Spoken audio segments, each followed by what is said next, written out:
Hello friends, मैं आपका दोस्त आर के सिंह। आज के नए वीडियो में मैं मैप के उसी सीरीज के अगले चरण में जो मैंने कल बताया था कि नेक्स्ट डे हम लोग सेकंड मैप आपको बताएंगे।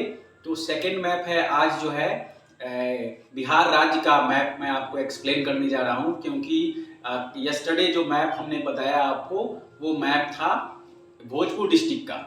तो आज फिर मैं इस मानचित्र के माध्यम से इस राज्य की जो मुख्य विशेषताएं हैं, इस पॉलिटिकल जो है नेचुरल जो इसकी क्लाइमेटीज है उसको समझाने और बताने की कोशिश करेंगे। तो फर्स्ट ऑफ ऑल मैं बता दूं, बिहार जो राज्य है 28 भारत के जो total 28 state and 7 union territories में एक ये स्टेट है। ये काफ़ी पुराना स्टेट है। इसका इतिहास तो बिहार पहले उड़ीसा में, उसके पहले वेस्ट बंगाल में, यानी सबसे पहले बिहार और उड़ीसा एक प्रोविंस के रूप में वेस्ट बंगाल से 22 मार्च 1912 को अलग हुआ। ध्यान दीजिएगा, 22 मार्च 1912 1912 को ये अलग हुआ वेस्ट बंगाल से। दो प्रोविंस बन के अलग हुआ, अंग्रेजों ने इसको अलग किया।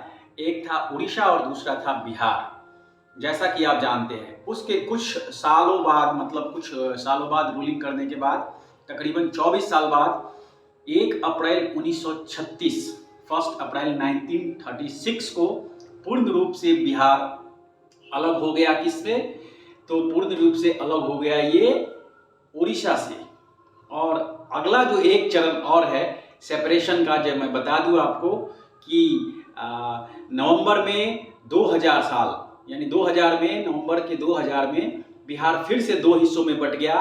एक रहा झारखंड और दूसरा हो गया बिहार। तो अभी की स्थिति में बिहार को समझा जाए तो बिहार की जो हिस्ट्री है काफ़ी ओल्ड हिस्ट्री है, पुरानी हिस्ट्री है। तो सबसे ओल्ड और इम्पॉर्टेंट हिस्ट्री में अगर देखा जाए तो बिहार का जो कैपिटल, जो ओल्ड टाइम जो था, जो अभी का राजधानी है पटना, उस समय की राजधानी जो पाटलिपुत्रा थी। यानी हम अब बताने जा रहे हैं आपको मौर्य डायनेस्टी की, मौर्य वंश, जो मौर्य वंश का जो शासन काल रहा है हमारे देश में, जो स्वर्णिम काल रहा शासन का, उसमें हमारे देश की राजधानी में उसी समय बिहार की राजधानी थी। तो उस समय हमारे यहाँ मगध साम्राज्य हुआ करता था, जिसके great emperor Ashoka the great हुआ करते थे। अशोका द ग्रेट मतलब राजाओं का राजा, यानी उनकी जो साम्राज्य थी अफगानिस्तान, अभी का अफगानिस्तान, पाकिस्तान, बांग्लादेश, ये सारे एरिया, काबुल, भूटान, ये पूरा का पूरा एरिया अशोका द ग्रेट का तूती बोलता था। यानी उस समय जो कहा जाए कि मगध जो था, एक मगध यानी अभी का जो पटना है, वहाँ पूरे एरिया को रूल होता था। उसके साथ साथ दो बड़े बड़े महाजनपद थे, उसका नाम था तक्षशिला और उज्जैन। अगर हिस्ट्री आप पढ़े होंगे तो ये भी जानते होंगे, तक्षशिला और उज्जैन। तो ये पटना की जो अभी का जो कैपिटल है हमारा बिहार का, उसको मैं बताने जा रहा हूँ। तो मैं आपको बता दूं कि आइए मैप के माध्यम से आप समझने की कोशिश कीजिए कि यहाँ पर जो टोटल ये जिला है, जो यहाँ पर डिस्ट्रिक्ट्स है बिहार के, तो टोटल 38 डिस्ट्रिक्ट्स हैं। आप देख पा रहे होंगे 38 डिस्ट्रिक्ट्स। यहाँ से एक बार मैं फास्टली आपको बता दूं, अररिया, औरंगाबाद, अरवल, कटिहार, कैमूर जो भभुआ के भी नाम से जाना जाता है, किशनगंज, खगड़िया, गया, Gopalganj, Jamui, Jehanabad, Darbhanga, Nawada, Nalanda, Patna, Pashchimi Champaran, Purvi Champaran, Purnia, Buxar, Begusarai, Banka, Bhagalpur, Bhojpur, Madhepura, Madhubani, Munger, Muzaffarpur, Rohtas, Lakhisarai, Vaishali, Sheikhpura, Sheohar, Samastipur, Saharsa, Saran, Siwan, Sitamarhi, Supaul. These are the districts. ये सारे जिला हैं जो 38 डिस्ट्रिक्ट से ये बना हुआ जो हमारा स्टेट है, बिहार है। अब इस बिहार में सबसे इम्पॉर्टेंट जो मैंने हिस्ट्री बताया, उसमें सबसे इम्पॉर्टेंट जो रिवर है वो रिवर गंगा। आप देख पा रहे होंगे ये जो ब्लू कलर का जो ये नदी है, ये गंगा नदी है। ये नदी यहाँ ऐसे होते हुए गंगा है, गंडक है, बूढ़ी गंडक है, कोशी है, ये काफ़ी। तो हम अभी बिहार को भी दो हिस्सों में सेपरेट करके समझेंगे तो और ज़्यादा आपको समझ में आएगा। उत्तरी बिहार यानी नॉर्थ बिहार एंड दक्षिणी बिहार। उससे पहले कि मैं आपको बता दूं बिहार के चारों तरफ में कौन कौन से स्टेट्स या कौन कौन से कंट्रीज़ हैं। कंट्रीज़ का मतलब कि हम अगर उत्तर की ओर देखें, मैप को समझने के लिए, मैप को, मानचित्र को अगर समझते हैं तो मैप का वो यही होता है, उसका शीर्ष जो सर होता है वो उत्तर की ओर होता है, उसका पैर जो होता है दक्षिण की ओर होता है, और दाहिना हाथ उसका पूरब होता है और बायां हाथ उसका पश्चिम होता है। तो उत्तर में ये देखिए नेपाल है हमारा, ये पड़ोसी कंट्री, पड़ोसी देश जो है ये पूरा का पूरा। और फिर अगर आप दक्षिण की ओर आते हैं तो दक्षिण में हमारा पड़ जाता है झारखंड। ये देखिए झारखंड, जो हमारे से ही कट के आज से करीबन 21 साल हो गया झारखंड को हमसे अलग हुए।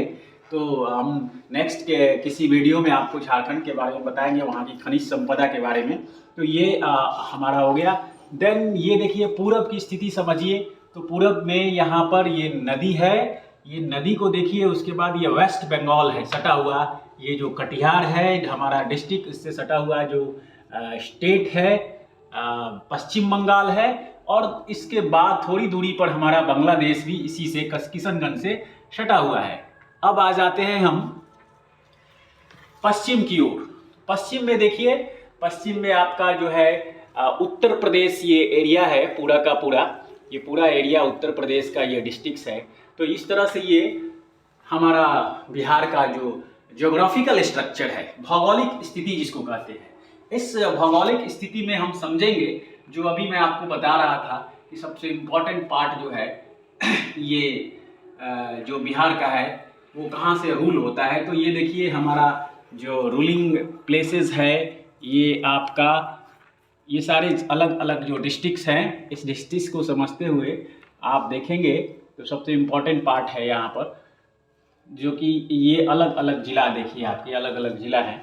इसमें से ऊपर से मैंने बताया था आपको कि नॉर्थ बिहार और साउथ बिहार।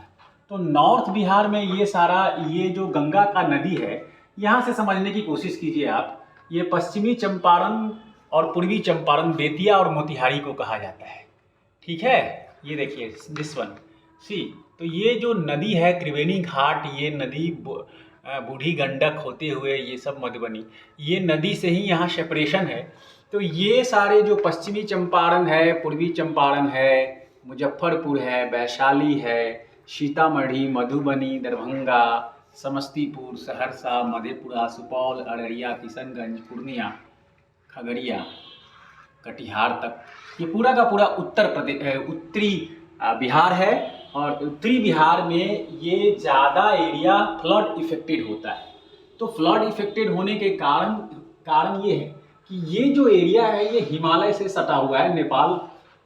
और हिमालय में जब हिमस्खलन होता है, यानी आइस जब मेल्ट होता है, पिघलता है, तो बारिश के मौसम में या पहाड़ों से जो बारिश की पानी आती है, तो डैम या रिवर को ये कनेक्शन नहीं होने के कारण ये एरिया ज़्यादा वाटर लॉजिंग हो जाता है, पानी से भर जाता है, जिससे डिस्टर्बेंस हो जाती है। 4-5 महीने काफ़ी डिस्टर्बेंस होता है।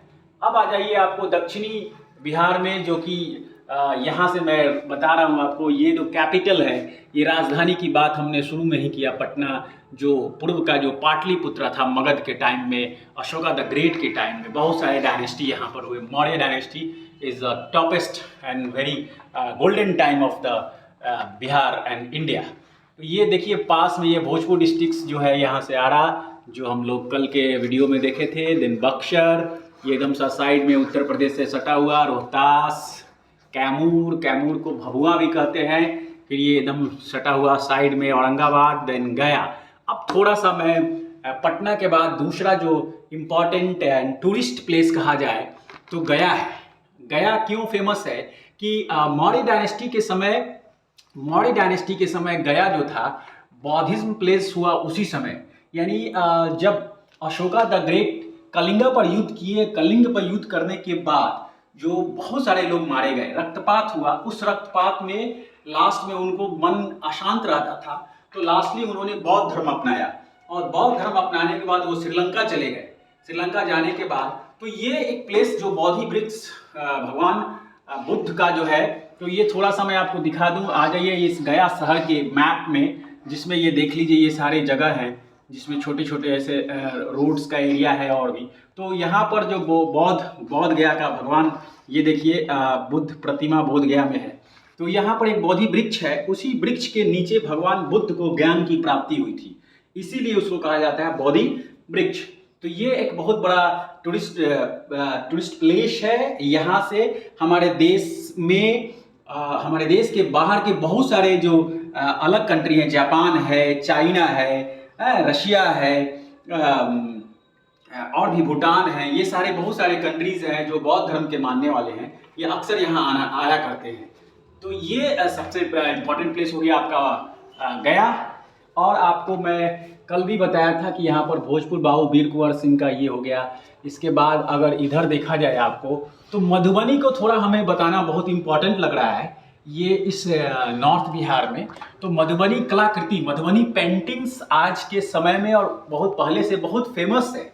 पेंटिंग में मधुबनी पेंटिंग्स, जिसको अगर आप अभी मधुबनी रेलवे स्टेशन पर जाते हैं तो एक बहुत अच्छा कलाकृति का नज़ारा आपको मिलेगा वहाँ पर रेलवे स्टेशन पर, और रेलवे को जिस तरह से सौंदर्य को सजाया गया है, तो ये एक बहुत ही मनोरम दृश्य मिलेगा।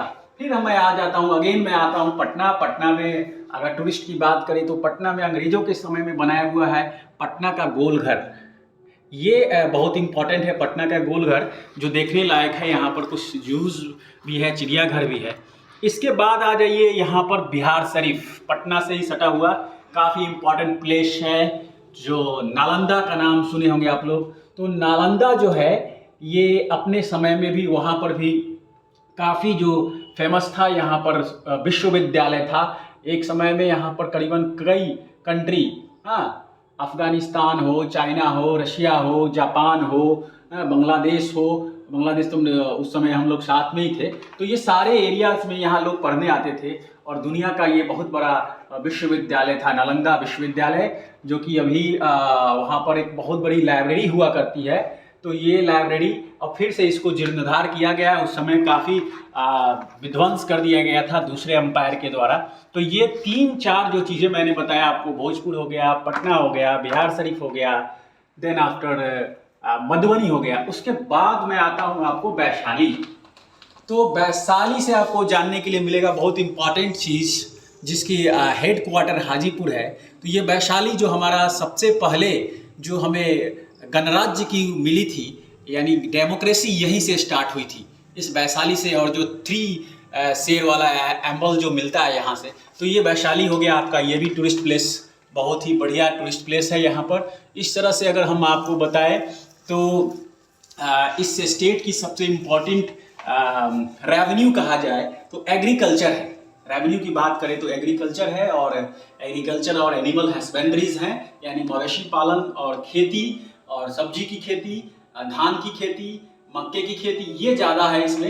यहाँ पर ये गंगा का मैदानी भाग होने के कारण यहाँ पर काफ़ी अच्छा मिट्टी है, और इसके कारण बहुत अच्छी उपजाऊ ज़मीन होने के कारण अच्छी कल्टीवेशन होती है, अच्छी खेती होती है। यहाँ पर अभी कोई बहुत बड़े पैमाने पर कल कारखाने और फैक्ट्रियाँ फिलहाल तो नहीं लगे हैं, इसके कारण मैं कह सकता हूँ कि यहाँ पर थोड़ा जॉब की कमी है। तो ये नियर अबाउट जो भी स्टेट्स होते हैं वहाँ पर लोग ज़्यादातर पलायन करते हैं। तो ये एक भौगोलिक स्थिति रही हमारा, और यहाँ पर रिवर के अकॉर्डिंगली। सो होप सो कि ये आपको मैं बिहार के इस सारे जिलों को समझते हुए आपको समझ में आया होगा। इसके बावजूद भी अगर आपको कुछ और भी आगे और जानने की ज़रूरत पड़े तो ज़रूर आप लिखेंगे, कमेंट करेंगे। Thank you.